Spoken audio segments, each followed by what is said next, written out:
Pakistan super league, कभी इसे Asia की दूसरी सबसे बड़ी लीग कहा गया, कभी हसन अली ने इसे आईपीएल से बेहतर बता दिया।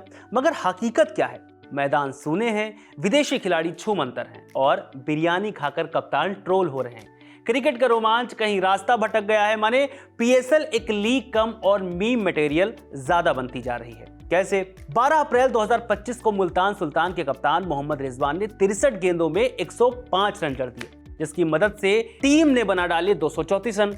कराची किंग्स के लिए इस स्कोर तक पहुंचना लगभग नामुमकिन था, मगर जेम्स विंस की 43 गेंद में 101 रन की पारी ने 19वें ओवर की 2 गेंद में ही मामला रफा दफा कर दिया। जब सारे खिलाड़ी ड्रेसिंग रूम में पहुंचे तो कराची फ्रेंचाइज के ओनर ने विंस को रियलाइबर player of the match award के लिए चुना। अवार्ड लेते ही विंस की हंसी छूट गई। बाकी खिलाड़ी भी ताली तो बजा रहे थे, लेकिन हंस भी रहे थे, क्योंकि अवार्ड था ही कुछ ऐसा।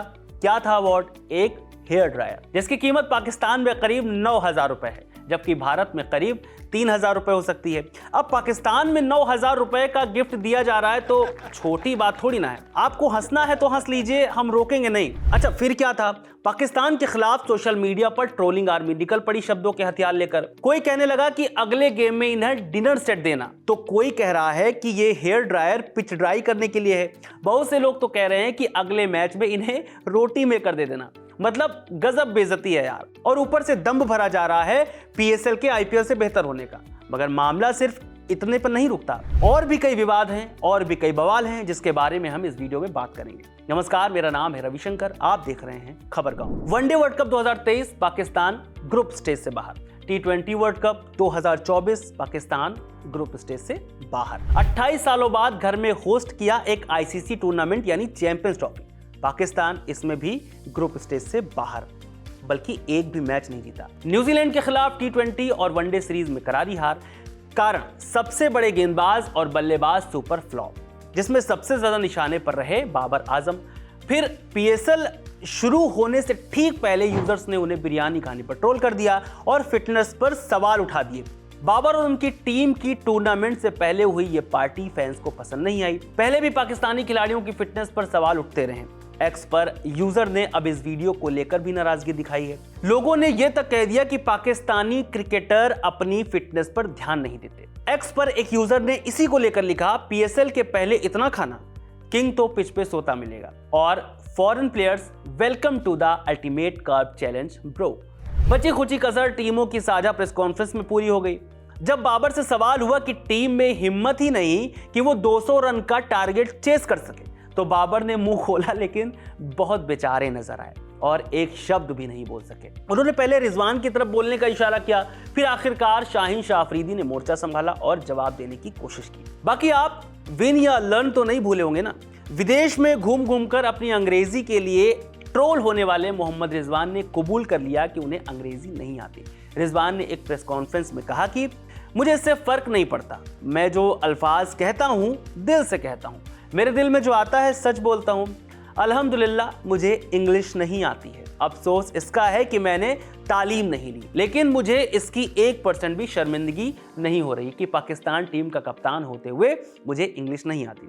अफसोस है कि मैंने तालीम नहीं ली, जो मेरे पास है वो मैं खुलकर कहता हूँ। खैर, अब आपको पाकिस्तान क्रिकेट की वो सच्चाई बताते हैं जिसे सुनकर आप कहेंगे ऐसा कैसे हो सकता है। दरअसल पाकिस्तान सुपर लीग में खेलने वाली टीमें किराए पर चलती हैं।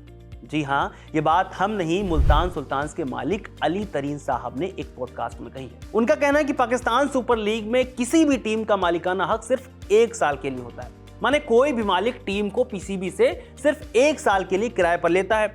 इतना ही नहीं, अगर ऑनर्स ने 1 साल का किराया मिस किया तो ओनरशिप खत्म। हालांकि उन्होंने इस बात का जिक्र नहीं किया कि यह किराया कैसे और कितना तय होता है। अब सोचिए, आईपीएल में टीमें करोड़ों का निवेश ले रही हैं, फॉरेन इन्वेस्टमेंट आ रहा है, फ्रेंचाइजी बेच बेच के अरबों का खेल हो रहा है, और उधर पीएसएल में टीमें बेचनी तो दूर, पीसीबी से पूछे बिना कोई टीम चाय तक नहीं पिला सकती। पाकिस्तान सुपर लीग का यह हाल शायद ही किसी से छुपा हुआ है। यही कारण है कि विदेशी खिलाड़ी इस लीग की बजाय आईपीएल को चुनते हैं। इसका उदाहरण हाल ही में साउथ अफ्रीका के युवा ऑलराउंडर कॉर्बिन बोश के बैन होने पर दिखा, क्योंकि उन्होंने पीएसएल के साथ करार होते हुए भी आईपीएल में मुंबई के साथ डील कर ली थी। सिर्फ खिलाड़ी ही नहीं, क्रिकेट बोर्ड भी अपने खिलाड़ियों के भविष्य को ध्यान में रखते हुए पीएसएल से दूर रहने की कोशिश करते हैं। दरअसल इंग्लैंड के जो खिलाड़ी पाकिस्तान सुपर लीग के लिए चुने गए थे, उन्हें एनओसी नहीं दी जा रही थी। ईसीबी के चीफ एग्जीक्यूटिव रिचर्ड गोल्ड ने कहा था कि ईसीबी की नई नीति इंग्लिश क्रिकेट के हितों की रक्षा के लिए लाई गई है।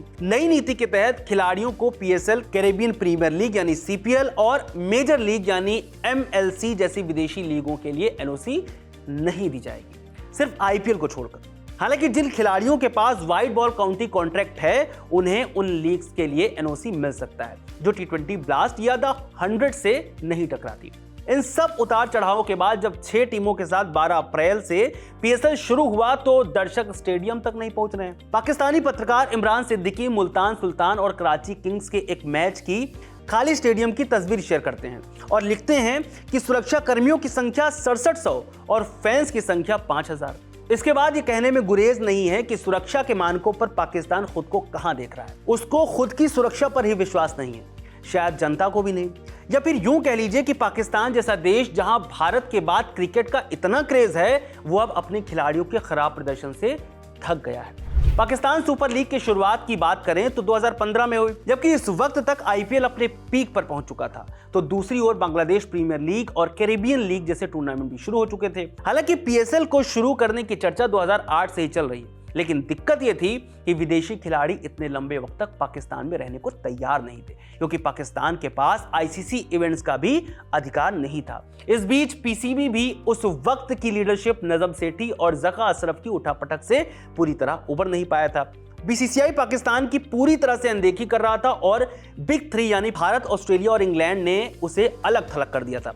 खैर, किसी तरह पाकिस्तान ने इसे 2015 में शुरू किया और सोचा कि अब पीसीबी के लिए फाइनेंशियल क्राइसिस खत्म हो जाएंगे, मगर हुआ क्या? पाकिस्तान की वीकली बिजनेस मैगजीन प्रॉफिट में छपी एक रिपोर्ट के मुताबिक 2022 तक के पहले 5 सालों तक पीएसएल ही बोर्ड की सबसे बड़ी आमदनी का सोर्स था, जबकि उस दौरान अंतर्राष्ट्रीय क्रिकेट पूरी तरह पाकिस्तान नहीं लौटा था। फिर कोरोना ने खेल की रूपरेखा पूरी तरह से बिगाड़ दी, मगर जब तय हुआ कि साल 2025 में 28 सालों बाद पाकिस्तान आईसीसी इवेंट होस्ट करेगा, तो पीसीबी को बहुत फायदा हुआ। आईसीसी के रेवेन्यू मॉडल ने पीसीबी की हिस्सेदारी 2 गुनी करके करीब 953 करोड़ पाकिस्तानी रुपए सालाना कर दी, जबकि यह कीमत भारतीय रुपए के हिसाब से 293 करोड़ रुपए है। इसी के आसपास होगी, जिसके बाद पाकिस्तान क्रिकेट का सबसे बड़ा इनकम सोर्स पीसीबी ही बन गया। लेकिन पीएसएल की पाकिस्तान क्रिकेट के लिए असली कीमत मापने का एक सीधा तरीका है। लीग का वर्तमान ब्रॉडकास्ट डील 2 सीजन के लिए $30 मिलियन यानी 840 करोड़ पाकिस्तानी रुपए से ज्यादा, जबकि हाल ही में पीसीबी ने घरेलू द्विपक्षीय सीरीज के राइट्स लगभग उसी अवधि के लिए सिर्फ उसका 5वां हिस्सा यानी $6 मिलियन। हालांकि फ्रेंचाइजियों के लिए यह हमेशा इतना फायदेमंद नहीं रहा और इसमें पूरी गलती उनकी भी नहीं थी, क्योंकि उन्हें फ्रेंचाइजी फीस अमेरिकी डॉलर में देनी होती है, जबकि उनकी कमाई पाकिस्तानी रुपए में होती है। और पाकिस्तान की अर्थव्यवस्था 2016 के बाद से एक भयानक दौर से गुजरी है। जब फ्रेंचाइजियां शुरू हुई उस वक्त डॉलर के मुकाबले रुपया 105 रुपए के आसपास था और अब 280 के आसपास है। 2021 में एक नई अर्थव्यवस्था रूपरेखा के तहत फ्रेंचाइजियां पीसीबी को मनाने में कामयाब हुई कि डॉलर की दर को स्थिर किया जाए। अब कुल रेवेन्यू में से काफी बड़ा हिस्सा फ्रेंचाइजियों को जाता है। कोविड से प्रभावित 2 सीजन के लिए उन्हें आर्थिक मदद भी दी गई, इससे काफी राहत मिली। अब बात क्रिकेट पर पड़ने वाले असर की। लेकिन पहले यह साफ कर दें कि पाकिस्तान क्रिकेट टीमों की किस्मत, चाहे वो अतीत हो, वर्तमान या भविष्य, पीएसएल के नहीं, पीसीबी के कंधों पर टिकी है। पीएसएल निश्चित रूप से खिलाड़ियों को तराशता है, उन्हें अनुभव और चमक देता है, लेकिन पाकिस्तान में खिलाड़ी पीएसएल से नहीं, पीसीबी की व्यवस्था से टिकाऊ बनते हैं और बनना भी चाहिए। हाल के प्रदर्शन में गिरावट की वजह भी साफ तौर पर पीसीबी के प्रशासनिक फैसले हैं। फिर भी अगर आप पीएसएल के पहले और बाद के रिकॉर्ड्स देखें तो कोई निर्णायक फर्क नहीं मिलेगा। पाकिस्तान हमेशा जैसा रहा है वैसा ही है, जैसा समय में फंसा हुआ हो। हालांकि पीएसएल अंतर्राष्ट्रीय क्रिकेट को पाकिस्तान में वापस लाने के लिए बहुत मददगार रहा है और इसके लिए 2017 पीएसएल फाइनल से बड़ी कोई घटना नहीं हो सकती, जिसमें 8 विदेशी खिलाड़ी लाहौर के गद्दाफी स्टेडियम में खेले थे। साल 2018 में पीएसएल के क्वालिफायर पाकिस्तान में हुए, फिर कुछ और मैच और फिर धीरे धीरे सब सामान्य हो गया। हमेशा कम सैलरी में जीने वाले खिलाड़ियों को अब बेहतर आमदनी मिली, यानी ये भी असर है। पूर्व क्रिकेटर्स को कोचिंग और सपोर्ट स्टाफ में नए मौके मिले, ये भी असर है। सच कहें तो पाकिस्तानी क्रिकेट को देखते हुए सिर्फ 10 सीजन तक लीग का टिके रहना ही एक बड़ी उपलब्धि है, बाकी चीजें तो बोनस है। पाकिस्तान क्रिकेट की उस जहरीली फिजा में आखिर टिकता ही क्या है? पीएसएल ने क्या नहीं झेला? स्पॉट फिक्सिंग झेली, कोविड झेला है, बेकार एंथम्स झेले हैं, 7 चेयरमैन झेले हैं और 4 प्रधानमंत्री और 2 केयरटेकर सरकारें भी झेल ली हैं। यहां से अगले 10 सीजन पाकिस्तान के लिए बहुत जरूरी है, क्योंकि अभी बहुत कुछ किया जाना बाकी है।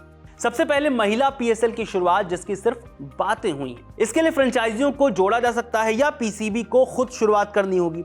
छोटे लेकिन अहम कदम ये हैं, जैसे लीग को पेशावर और फैसलाबाद जैसे शहरों में ले जाना, न सिर्फ आसान बल्कि बेहद असरदार होगा। खबरें ऐसी भी हैं कि अगले सीजन यानी 2026 में 2 नई टीमें जुड़ सकती हैं और पाकिस्तान जैसे एक स्पोर्ट्स देश के लिए ये सही संख्या, यानी तब कुल 8 टीमें हो जाएंगी। पीसीबी को इस बात का खास ध्यान रखना होगा कि पाकिस्तान सुपर लीग का टकराव कभी भी आईपीएल के साथ ना हो, क्योंकि आईपीएल की पॉपुलैरिटी के सामने पीएसएल कहीं भी नहीं टिकता। जैसे पाकिस्तान सुपर लीग की शुरुआत से पहले हसन अली बोले थे कि अगर टीमें अच्छा खेलती हैं तो लोग आईपीएल देखना बंद कर देंगे, पीएसएल की तरफ शिफ्ट हो जाएंगे। हालांकि ये हसन अली की मासूमियत ही है जो ऐसा बोल रहे हैं, मगर क्या ही कर सकते हैं। फिलहाल पाकिस्तान को अच्छे क्रिकेट पर ध्यान देना होगा। सबसे बड़ी बात यह है कि पाकिस्तान क्रिकेट बोर्ड को अब दूसरों से बेहतर बनने की जरूरत नहीं है, बल्कि खुद को बेहतर बनाने की जरूरत है।